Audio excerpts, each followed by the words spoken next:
son something about what you do in business, how you're supposed to be in business, that kind of business. That's the context. There is absolutely no excuse for clowning around. That's the end of the quote. Which is funny, not because clowns are funny, they aren't, but because when I shave, just like every man who shaves, the white foam around my red lips makes your lips look like clown lips on a clown's painted white face. The mask of every man humiliated in the morning for the sake of being taken seriously later on. Is that what it takes to be taken seriously? Seriously, what does it take? What do I need to do to be taken seriously? Wear this red and white mask each morning? Is that it? Wear this humiliating red and white flag of a Canadian maple leaf falling, or Japanese sun bleeding, or Swiss cuckoo cross, or Polish sausage? I could really go for a sausage right now.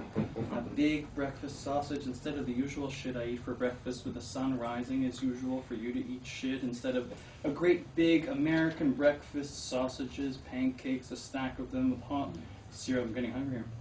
Stack of them with hot syrup beside eggs prepared however you like, and a hot cup of coffee and a cup of juice, all served by an American waitress who waits on you and serves you quickly, because Americans always get what they want and they won't wait long. They want their meal and they want it now, because that is the American way. A dream meal served by a hot waitress who won't let you sit for long as you dream that she sits on you for a quickie while you wait for your meal. God, if only you could dream the way an American dreams. You should move to the States. There's a market for my work in the States. I'm sure there's some market. There should be enough business there for my work, and all work and no pay here makes me a dull kid when I'm sure I have enough solid music to sell in the States. Or maybe I should sell out and sell my music to the movies, just like novelists turn their novels into screenplays, or poets turn into novelists to make money. Just fluff up the novel for the movie. Make it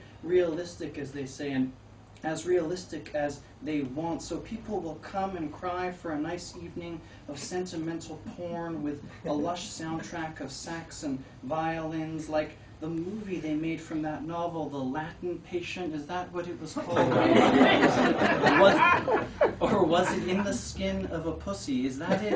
In the Skin of a Pussycat? Well, no matter what, the state should have a market for my music, unlike this socialist dump that doesn't produce results like the States. And even if we could make it big here and make some money here at home, the socialists would take it all away, leaving no choice but to leave for the States or stay here where there is nothing to do but sulk about the dumpy state of this quasi-socialist country and about the bigger and better grades the U.S. will always make will always get, because the U.S. will always be an A-plus country. A-plus or D-minus, depending on who's grading, but you need extremes to make anything great, as opposed to the same old B-plus we get year in, year out, just another B-plus country. Seriously, why is everyone here okay with a B-plus? As if we're all okay with just being so, and why on earth do I still live in this country and like it, even love it, when we're not even smart enough to be Marxists and not nearly rich enough? I wish I had enough money to be a Marxist, but it takes a lot. Marx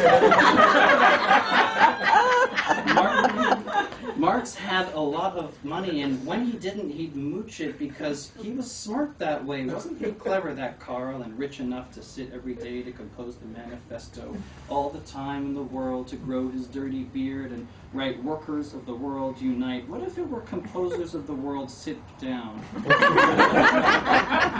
No, "Composers of the World Sit Down at the Piano" doesn't sound quite right. No, we'll never be clever enough for Marx's opium of the mooches. And you are not a mooch, you think to yourself in the mirror, even though you make no money and she makes it all for both of you.